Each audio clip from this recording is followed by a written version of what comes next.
पुण्यामध्ये पुढील 14 दिवस जमावबंदी आदेश लागू केलेला आहे. हा जमावबंदीचा प्रकार मोठ्या काळात कोरोनाच्या लॉकडाऊनच्या काळामध्ये आपल्याला दिसला. पेट्रोल, डिझेल, गॅस महाराष्ट्र अराजकतेच्या उंबरठ्यावरती आहे, देश अराजकतेच्या उंबरठ्यावरती आहे. लोक भयभीत झालेत.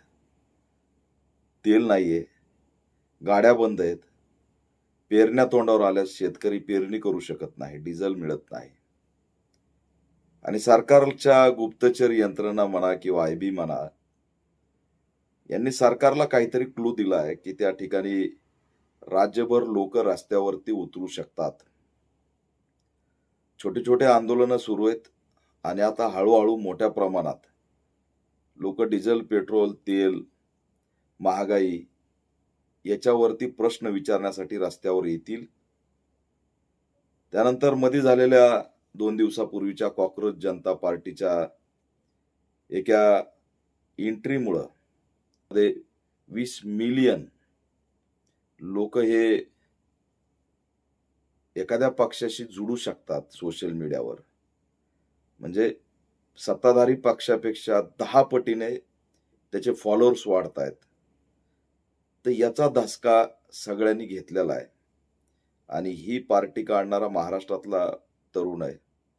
त्याच्यामुळे आणखी सरकारवरती मोठं प्रेशर वाढलेलं आहे. कुठंतरी जनउठाव, जनउद्रेक, जनआक्रोश निर्माण होण्याची शक्यता गुप्तचर यंत्रणेच्या माध्यमातून सरकारला भनक लागली का, हा सुद्धा प्रश्न या माध्यमातून निर्माण होतोय.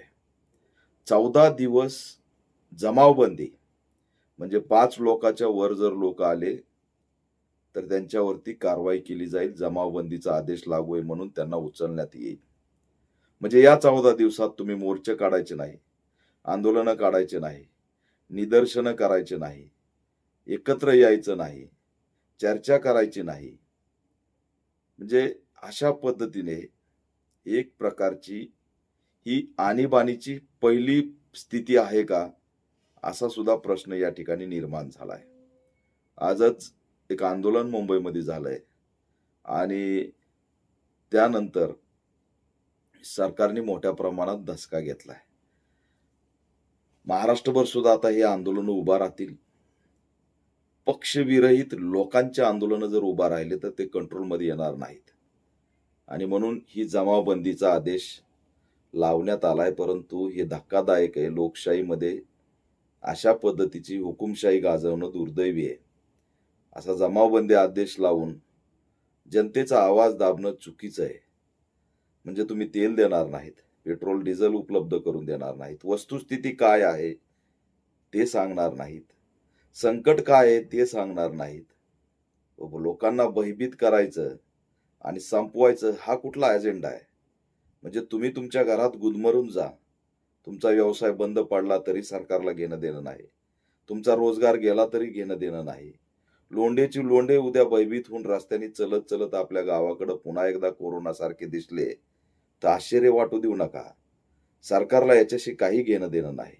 सरकारने तर आपलं जमावबंदी आदेश अमुक ढमुक लावून टाकलंय आणि आता अग्निवीरचा कार्यकाळ सुद्धा 4 वर्षाचा संपलेला आहे. म्हणून ते सुद्धा आता ते लोक यांच्या कामाला येतील आणि एक प्रकारे लोकांना दाबून धरून त्यांच्यावर लादण्यात येणार आहे. बँकातल्या नोटा संपल्यात, बँक बंद होण्याच्या दिशेने निघाली आहे. महामारीच्या उंबरट्यावरती जग उभा आहे. भारताची स्थिती काय आहे हे सरकार सांगायला तयार नाही. WHO ची भयभीत करणारे व्हिडिओ समोर येत आहेत. भारताच्या संदर्भात बी उल्लेख होतोय. साऊथ आफ्रिकामध्ये इबोलाच्या माध्यमातून मोठा हैदोस घातलेला आहे. हंटा व्हायरस सुद्धा मोठ्या प्रमाणात त्याचीही चर्चा सुरू आहे. भारत मात्र काही बोलत नाही. भारताचा आरोग्य मंत्री बोलत नाही, भारताचा पेट्रोलियम मंत्री बोलत नाही, भारताचा शिक्षण मंत्री पेपर लीक करून टाकतो, राजीनामा देत नाही, पुन्हा बिनलाजासारखा खुर्चीला चिटकून बसतो.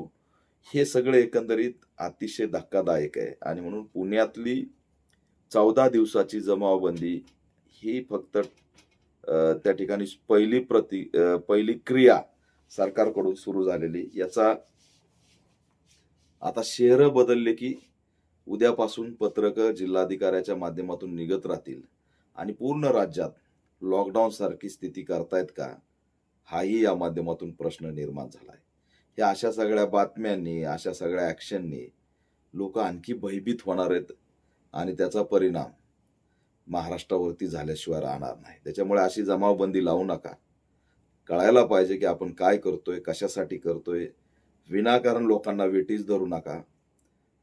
भयभीत करणारी परिस्थिती असेल तर लोकांना सतर्क करा. जमत नसेल तर बाजूला व्हा. पण लोकांना भयभीत करून त्यांच्यावर राज्य गाजवणं ही हुकुमशाही आहे, तानाशाही आहे आणि त्या दिशेने निघलेली ही वाटचाल आहे. आणीबाणी सारखी जर स्थिती तुम्हाला करायची आहे तर तुम्ही त्या ठिकाणी स्पष्टपणे सांगितलं पाहिजे. पण तुम्ही ते स्पष्टपणे न सांगता लोकांवर लादण्याचा जो प्रकार सुरू झाला आहे तो गंभीर आहे.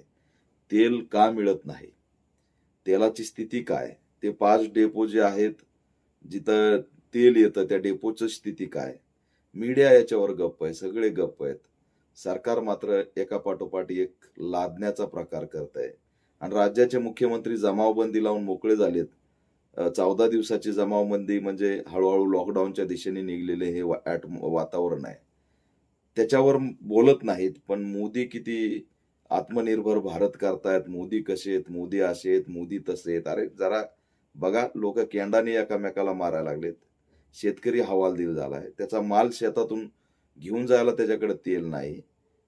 सगळा बेरोजगार तरुण वणवण भटकतोय कामासाठी. ज्याच्या हातात रोजगार आहे त्याचा रोजगार निघून चाललाय.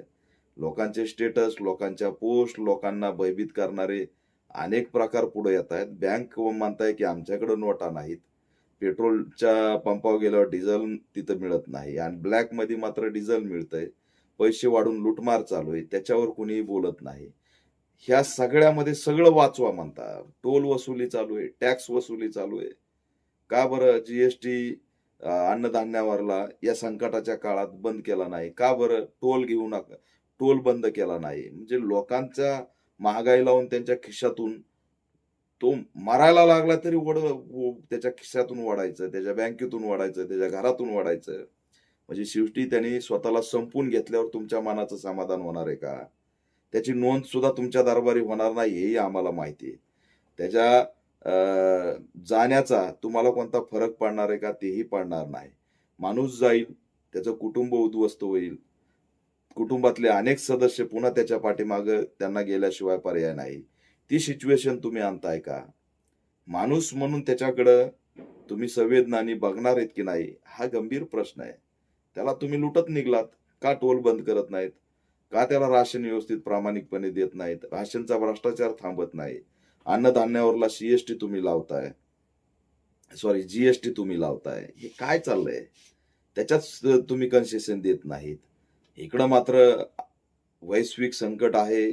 अरे पण लोक पैसेच कमवत नाहीत वैश्विक संकटात. महागाईमुळे आधीच तो परेशान आहे.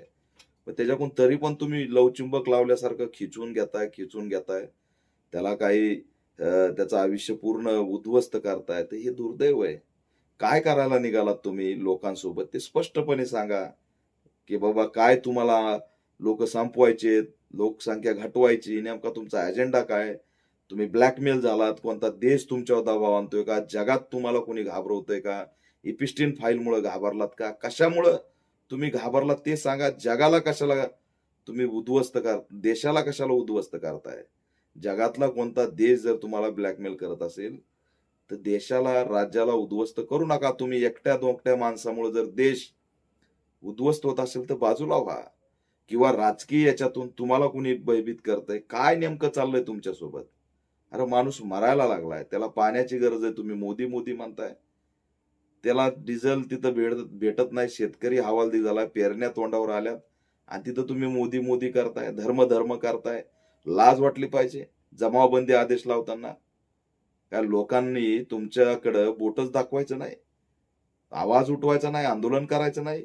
अरे निदर्शनं सुद्धा करायची नाहीत, 5 जणांनी एकत्र करायचं नाही. जमावबंदी काय, उद्या तुम्ही तर कर्फ्यू लावताल. कशासाठी? शाळा तोंडावर आल्यात, जनगणनाच साठी इथं सुरू आहे आणि लोकांना एकत्र येऊ द्यायचं नाही, लोकांना बोलू द्यायचं नाही. आता तुमचं नेट सुद्धा जिओचं स्लो होत चाललंय. नेट सुद्धा चलत नाही, पटकन डाटा पण फिनिश व्हायला लागलाय. लोकांनी कुठूनच बोलायचं नाही म्हणून तुम्ही त्याला बंदिस्त करणार. उद्या आता हे सिस्टमवर आमचं बोलणं चालू आहे तेही बंद करणार, हा संवादही बंद करणार आणि मनमानी करून तुम्ही काय साध्य करायला निघालात हेच कळत नाही. आणि म्हणून कधी कधी वाटतं या सगळ्या अराजकतेचा कल्पना अजित पवारांना होती का, असा सुद्धा संशय आता निर्माण व्हायला लागलाय. आणि अराजकता लादायची याला त्यांनी विरोध केला होता का, असा सुद्धा संशय निर्माण व्हायला लागलाय.